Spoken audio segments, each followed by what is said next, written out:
All right, this is today's video diary, and it feels like today I really have not accomplished anything. I've not found any single loads to take. I'm stuck in California here, but the one thing that looks like I may be getting done is either getting this starter replaced or completely stranding myself, depending on how this goes. But anyways, this is the 6-cylinder Ford E150. I found a lot of videos that were helpful for the 8-cylinder, the V8, but nothing that was really helping with the 6-cylinder, so I'm going to show you what I'm seeing here. This starter only has 2 bolts. That's what was really throwing me off. I was really worried there's going to be a third bolt in here that I couldn't get at, but it looks like the 2 bolts are not too hard to get at. What got me the first time was I could not get this bolt to budge, and again today I could not get it to budge, so what I ended up having to do was buy just a socket that would fit on my longer wrench with my longer handle here. The socket is a 9/16, so you need a 9/16 for this particular one. And the other one, of course, being that it was made by Ford, is a different size. So 9/16 here. And this other one, I didn't notice the size as much. It's definitely a little bit smaller. I think you could see that even if you hold them up together. Reason I didn't pay as much attention to the size is because that bolt came off easier for me. But you'll just have to try it out. Figure out what size that one is. I think just a regular little wrench is going to work for me to get that one off. I've already had it off previously. Alright, first thing you're going to want to do, and I did not do this first, but I'll go ahead and put the video out of order for your safety. You want to disconnect the battery terminals. For this, you're going to need an 8mm, it seems. Now, someone who knows more about vehicles than I do would probably tell you you only need to disconnect one of them. I'm not sure which one that is, so I'm just going to go ahead and disconnect both of these guys. Well, it's about par for the course. The other one is a 13mm. It's probably actually a standard size that is close to the 13mm, maybe just a tad bit smaller. But the 13mm is working here, so I'm using it. Looks like we caught Ford halfway through their switch over to metric, or just all the way through their being Ford standard operating procedure. Mix as many different types of bolts as possible when attaching the same part.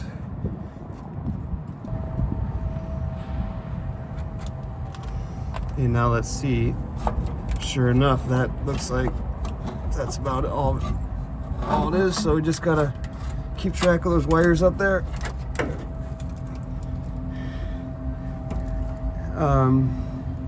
Get them off. I always just do this from memory, hope for the best, but you know, you could, I don't know, take a marker or something. So it looks like we have a rare occurrence here where there's a second bolt of the same size matching another bolt on this part. 13mm again on this larger bolt here on the top, and it looks like it will be a different size as would be expected for this other one. We'll get to that in a minute. Now our last little bolt here, just in case you had made it successfully so far, Ford went ahead and put in a 10mm on this last one. So run out to the store or call up whoever you loaned that one to, because you're going to need a 10mm for that last little bolt. Now, being that this is a Ford product, we can go ahead and expect further complications here. Apparently the last 4 inches of these terminals has led to the no crank condition. Maybe that's what I've been experiencing, and sure enough,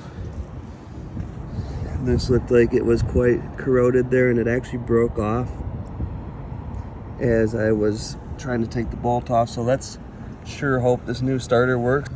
So I am pretty hesitant about this. I kind of just want to use the existing connection, but what I'm going to go ahead and try to do is cut this wire, strip off some of that the coating, I guess, on the wire, and push that wire into here like it says, and then crimp it down or compress that using a pair of pliers, and do what it said to do, which I wasn't really expecting. I wasn't planning on that. I didn't know about it until I opened up the box. So let's go ahead. And now what I went ahead and did was I just hand tightened the upper bolt there so that this would be held in place while I work on it, because otherwise I was trying to do it on the ground and it was falling and the wire wasn't really reaching. So just put that bolt in there. I can still access this fairly, not necessarily easily, but I can get to it. Should be able to get this done.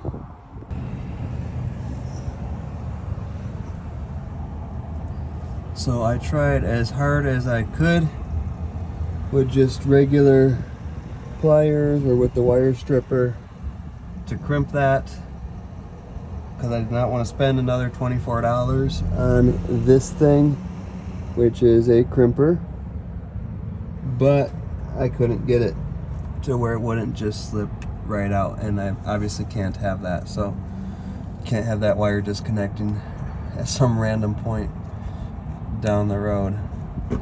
So let's go ahead and slide this sleeve down. I bought the torch, bought the crimper. I was $27 that I was hoping, or wasn't thinking I'd have to spend for this job, but then again I was about to just take it in to a shop and pay $150 or more. So oh well, now I have a crimper. Let's see if I can get this heat thing to work, because I'm not really familiar with these.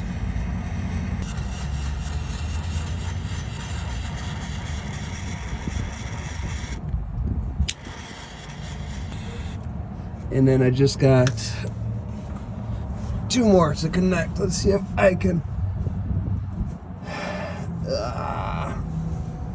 There's really it's very difficult to access this stuff. All right, so the top one is up there. There's a third. There's three of them total here. There's the one that's the 10 millimeter, the smaller one. So that's how you can tell which is that one. That was the one that was pre-loaded on the one I bought. And then there's the top one. The top one is the one that this guy has to go on. You can see that there's some red up there. I think this is the positive side. Negative side is down here, and it goes down where this little bolt goes in. Okay, so I have the top one on. It's not even finger tight. It's just on enough that it won't fall off until I can get a wrench on it. And then here's the bottom one. It's right there, and you see the little cable.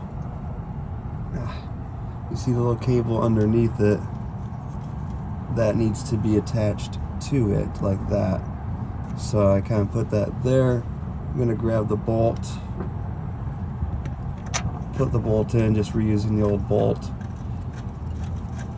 and I'm gonna go in as much as I can finger tight, because that's just less turns of the wrench. And since they're not, I couldn't use the ratchet wrench to get them off, because my ratchet wrench is a little smaller. Where'd it go?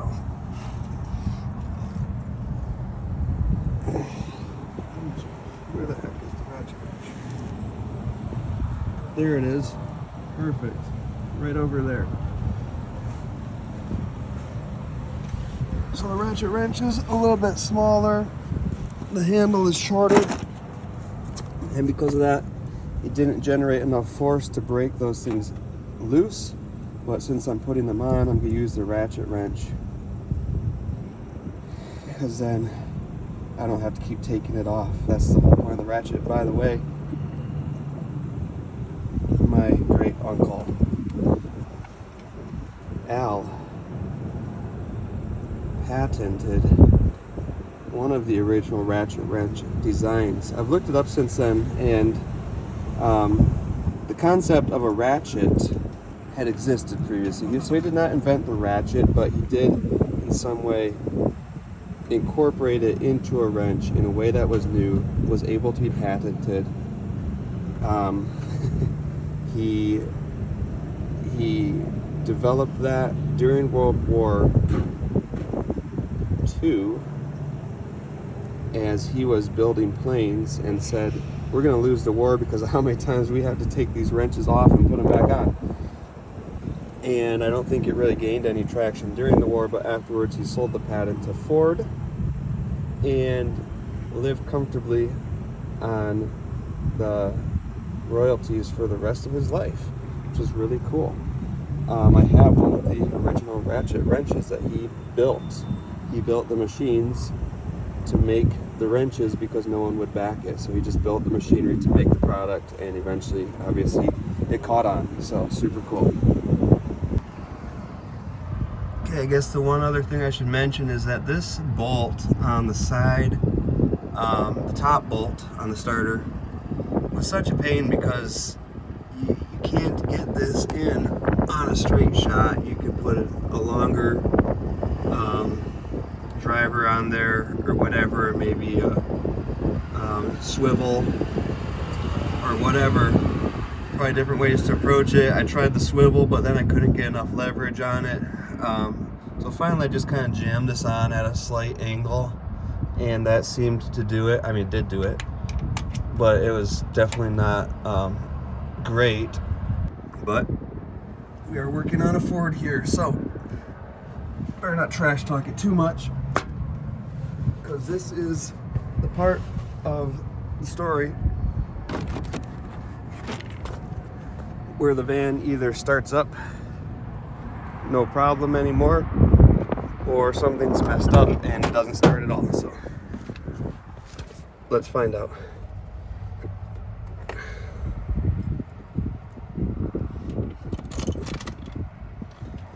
Well, nothing. Out batteries.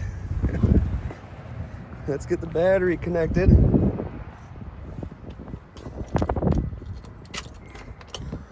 So, okay, I was worried for a second there. It's like, oh, what could it possibly be? And I remembered I did this. I'll forget that. If it's in a big pile, I won't be able to forget it. If I set it there, I'll forget it. Alright. Let's see if we got anything.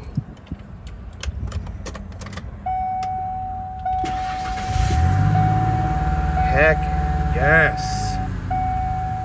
Alright, closing thoughts on changing the starter in an E150 ECONOLINE Ford van. Well, though that was a pain in the butt, I could not justify spending $150 on that, which is the only quote I got. And then the only other person I talked to about it said, that's half a day job.